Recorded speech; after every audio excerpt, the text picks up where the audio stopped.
अपने इष्ट के सिवा कुछ भी स्फुरण ना रह जाना, ये सिद्ध स्थिति कही जाती है।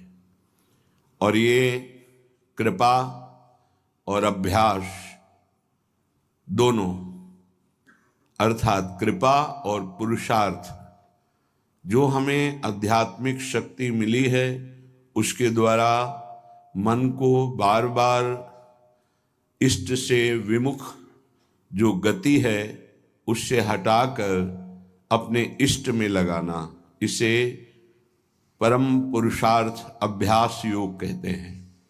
इसी अभ्यास से सिद्धि प्राप्त होती है। सिद्धि का अर्थात इष्टाकार निरंतर वृत्ति बनी रहना। इष्टाकार वृत्ति परमानंद का अनुभव कराती है। बस इसमें बहुत घातक एक वृत्ति है। जब उपासक अपने भजन को अपना पुरुषार्थ केवल मान लेता है तो दूसरों पर वो दोष दर्शन करने लगता है।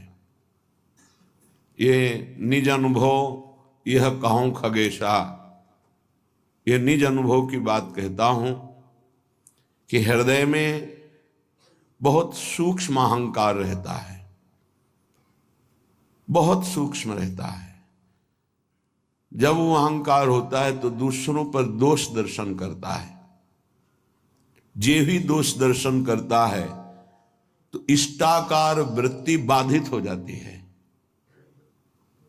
अब वो जैसे मछली छटपटाए ऐसे छटपटाता है।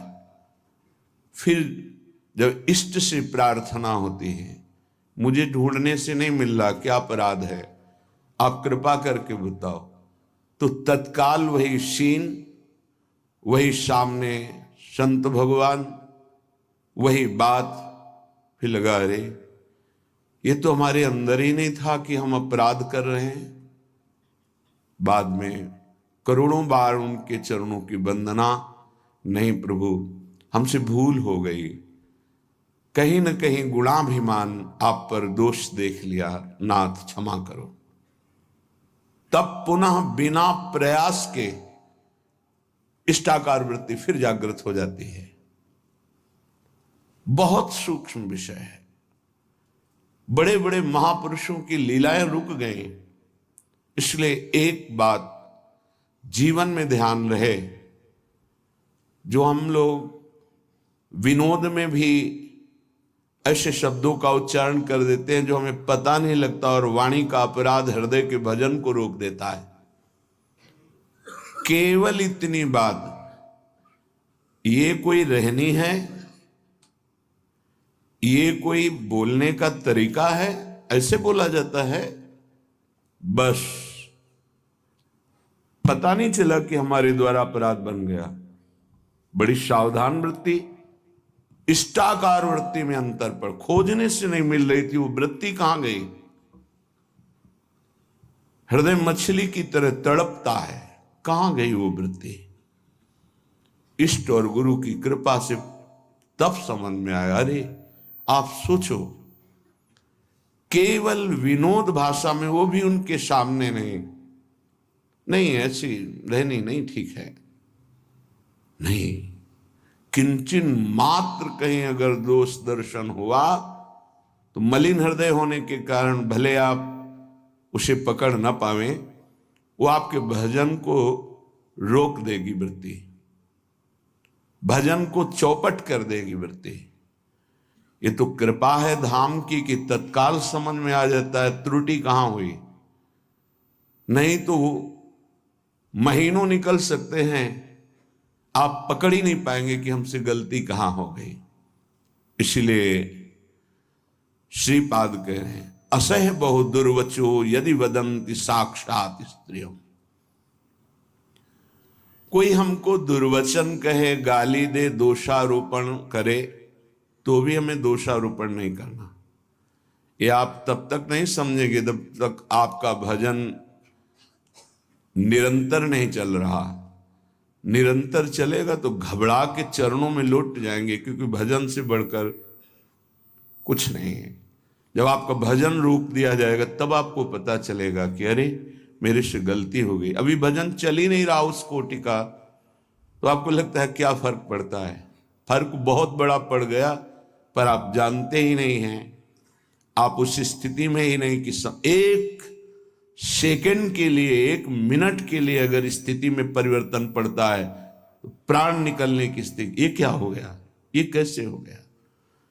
बाहरी चेष्टाएं कैसी भी होती रहे, अंतर से इष्टाकार वृत्ति, कोई फर्क नहीं पड़ता। विषयान गृहणंतु मुंचन्तु वा, अंदर से इष्ट चिंतन में फर्क पड़ गया तो बाहर से कोई महत्व उसका नहीं होता। उपासक की दृष्टि अंतर्मुख रहती है।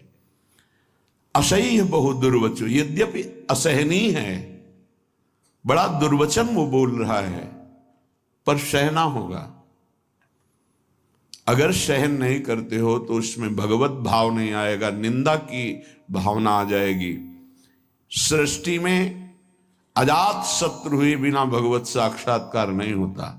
एक भी दुश्मन नहीं होना चाहिए, एक भी द्वेष का पात्र नहीं होना चाहिए। श्री भगवान कह रहे अद्वेष्टा सर्वभूतानाम, समस्त भूतों में दोष रहित वृत्ति आ जाए, ऐसे थोड़ी परम पद की बात आती है।